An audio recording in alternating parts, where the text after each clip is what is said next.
अस्सलाम वालेकुम दोस्तों, मैं हूं शाहरुख और आज मैं आप लोगों को MIUI वर्जन 8 के ग्लोबल बीटा रोम के अपडेट 7.2.24 के बारे में बताऊंगा। दोस्तों, ये अपडेट आनी थी फ्राइडे को, लेकिन कुछ बग्स के कारण यह अपडेट में आने में देरी हो गई और देर होने के कारण दोस्तों इस अपडेट को रिलीज किया गया मंडे को।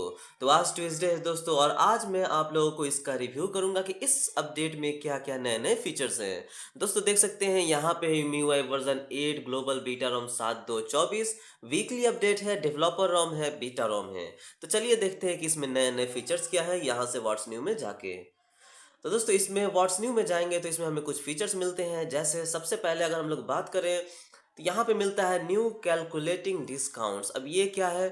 तो दोस्तों अगर आप कैलकुलेटर इस्तेमाल करते हैं तो यहाँ पे जाएंगे कैलकुलेटर में, और कैलकुलेटर में जाने के बाद मान लीजिए अगर कोई आपको डिस्काउंट कैलकुलेट करना है, जैसे मान लीजिए अगर कोई 500 रुपए का सामान है और उस पे हमें मिल रहा है 20% का डिस्काउंट, तो हमें पता करना है कि कितना पैसा डिस्काउंट मिल रहा है और कितना हमें देना है। तो 500 के बाद माइनस कर देंगे दोस्तों और फिर 20 लिखेंगे और उसके बाद परसेंट पे डायरेक्ट टैप करेंगे।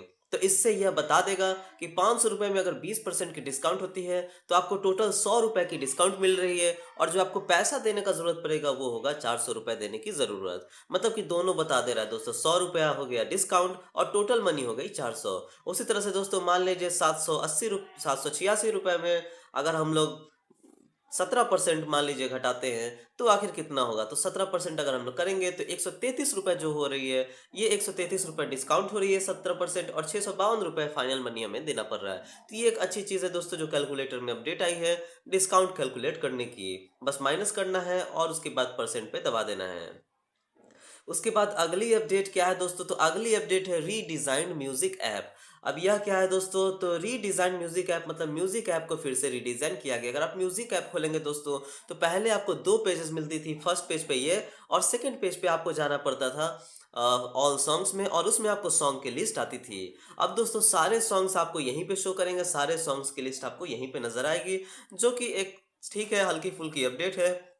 बाकी ज़्यादा कुछ रीडिज़ाइंड है नहीं। बाकी आपको वही चीज़ें मिलेंगी, रिसेंटली प्लेड, फेवरेट्स, माई प्लेलिस्ट, बाकी सब कुछ वही है दोस्तों। यहाँ से आप शफल प्लेबैक कर सकते हैं। यहाँ पे आप टैप करके चूज़ कर सकते हैं कि किस तरह से सॉर्टिंग करना है, by name, by time, by playing times.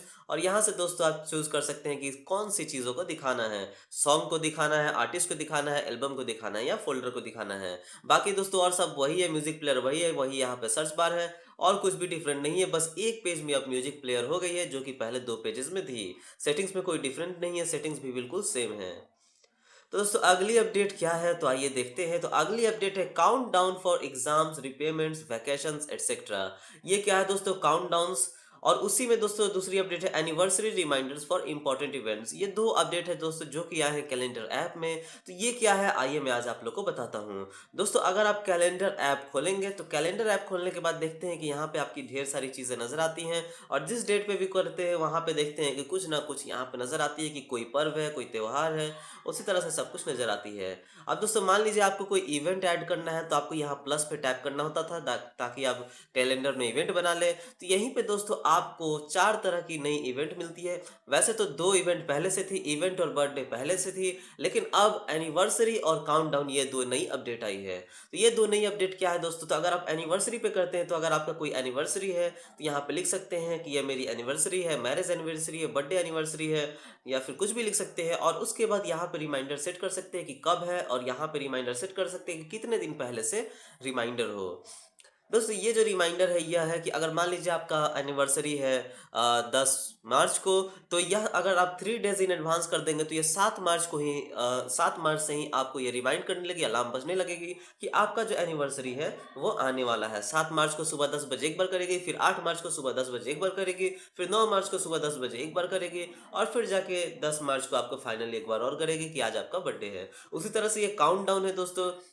अगर आपको कोई काउंटडाउन बनाना है तो वही चीज़ है, और इसमें काउंटडाउन में आप कुछ भी लिख दें कि किस चीज़ का काउंटडाउन। जैसे मान लीजिए आपका एग्जाम आने वाला तो एग्जाम काउंटडाउन, और उसके बाद से कब है एग्जाम तो ये सेट कर दे कब है एग्जाम। मान लीजिए मार्च 1 को मेरा एग्जाम है, या फिर मार्च मान लीजिए मार्च 3 को एग्ज़ाम है और उसी तरह से दोस्तों यहाँ पे है कि कब से रिमाइंडर हो, तो कितने दिन पहले से रिमाइंडर हो तो रिमाइंड 3 डेज़ इन एडवांस, 3 दिन पहले से ये रिमाइंडर करना शुरू कर देगी। कितने बजे हो तो ये भी शुरू कर सकती है। तो उसके बाद दोस्तों आप ओके कर देंगे तो ये जो काउंटडाउन है ये सेट हो जाएगी और 3 दिन पहले से यहाँ पे लिखने लगेगी कि आपका जो एग्ज़ाम है वो आने वाला है। मतलब जो भी काउंटडाउन आप लगाएँगे ये अच्छे से शो करेगी और आपको नोटिफ़िकेशन भी मिलती रहेगी जब भी आप नोटिफ़िकेशन शुरू करेंगे। तो ये चीज़ अच्छी चीज़ है दोस्तों। चलिए अगले अपडेट को देखते हैं। अगला अपडेट है दोस्तों optimisation prompts for situations when SD card is unmounted. दोस्तों यहाँ पे अगर आप एसडी कार्ड को निकालते हैं तो हो सकता है कि उसके बाद कुछ पूछती हो, जैसे कि अगर मान लीजिए आपने सेट करके रखा हुआ है कि मेरी जो फाइल्स हो, मेरी जो फोटोज़ हो वो एक एसडी कार्ड में सेव हो, तो यहाँ पे पूछेगी कि क्या आप अपना फोटोज़ को इंटरनल में सेव करना चाहते हैं, तो ये सब चीज़ें पूछेगी अगर आप एसडी कार्ड निकाल दें। तो ये चीज़ चलिए ठीक है, अच्छी अच्छी चीज़ है, छोटी मोटी चीज़ है। उसके बाद दोस्तों कॉन्टेक्ट्स में आया है कि recorded calls are tagged in the call history. दोस्तों ये क्या है, recorded calls are tagged in the call history. दोस्तों अगर आप किसी को भी कॉल करते हैं तो अगर आप उसका कॉल रिकॉर्ड किए हैं तो यह जो है कॉल हिस्ट्री में टैग कर देगी। कैसे, आइए आज मैं आप लोग को बताता हूँ। जैसे अगर आप जाएंगे यहाँ पे दोस्तों कॉल लॉग में और उसके बाद देखेंगे मान लीजिए ये कॉल, और उसके बाद दोस्तों यहाँ पे अगर आप कॉल हिस्ट्री देखेंगे तो यहाँ पे कॉल हिस्ट्री में रिकॉर्ड कॉल्स हुई है और यह रिकॉर्डेड कॉल्स ही है कॉल हिस्ट्री। दोस्तों कहाँ पे जाना है, तो मान लीजिए आपने किसी कॉल को रिकॉर्ड किया है तो यहाँ पे आप टैप करेंगे और यहाँ पे आप कॉल हिस्ट्री में जाएंगे और कॉल हिस्ट्री में आपको नजर आ जाएगी रिकॉर्डेड कॉल और यहाँ पे टैप करते ही रिकॉर्डिंग भी शुरू हो जाएगी। तो ये चीज़ अच्छी है दोस्तों, ये काफ़ी ज़बरदस्त चीज़ है। अगर आपको रिकॉर्डेड कॉल हिस्ट्री देखनी है तो ये अच्छी चीज़ है, आप डायरेक्टली वहीं से देख सकते हैं। अगली क्या है दोस्तों, तो new verification SMS are shown on the lock screen only after the lock screen password is entered.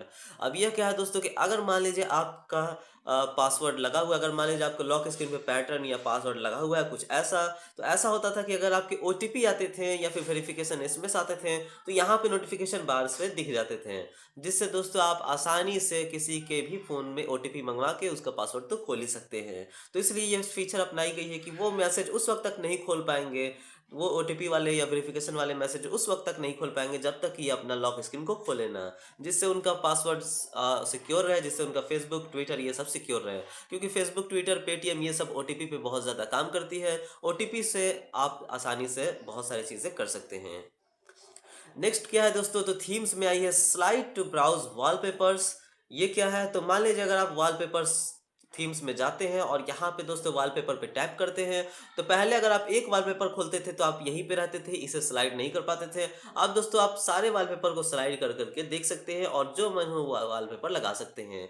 तो बस यही एक नई चीज़ है, स्लाइड टू ब्राउज वॉलपेपर्स। अब आपको बार बार बैक करके दूसरा ऐसे खोलने की जरूरत नहीं है, अब आपको डायरेक्टली खोलना है और उसके बाद स्लाइड करके सारे वॉलपेपर्स को देखना है। तो ये एक अच्छी चीज़ है दोस्तों, ये एक अच्छी अपडेट है। बाकी कोई और अपडेट नहीं है दोस्तों, बस हो गए यही अपडेट है। एक है network connection prompt for the situation when mobile data is used. अगर मोबाइल डेटा यूज होगा तो नेटवर्क कनेक्शन प्रॉम्प्ट पूछेगा, डाउनलोडिंग के वक्त पूछेगा कि क्या आप मोबाइल डेटा से डाउनलोड करना चाहते हैं, और यही सब चीज़ें हैं दोस्तों।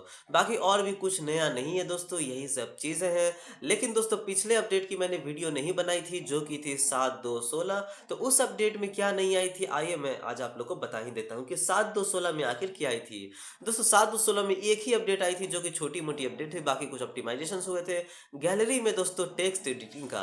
अगर दोस्तों आप लोग यहाँ से गैलरी खोलते हैं तो गैलरी में अगर कोई आप फोटो देखते हैं दोस्तों, मान लीजिए यहाँ से मैं गैलरी खोलूँ और दोस्तों गैलरी में मान लीजिए कोई फोटो है, मान लीजिए ये वाली फोटो, तो ये फोटो दोस्तों अगर मैं खोलूं तो इसमें एडिटिंग का ऑप्शन मिलता है। जैसे यहाँ पे दोस्तों है एडिटिंग का ऑप्शन, अब मैं एडिटिंग ऑप्शन में जाता हूँ दोस्तों, तो आप देखेंगे कि चार, ये 1 2 3 4 ये चारों ऑप्शन तो पहले से थे, लेकिन एक और ऑप्शन और ऐड हुई है इस बार अपडेट में 7/2/16 में। वैसे मैं 7/2/24 की बना रहा हूँ लेकिन 7/2/16 की बनाया नहीं, इसलिए आपको बता रहा हूँ।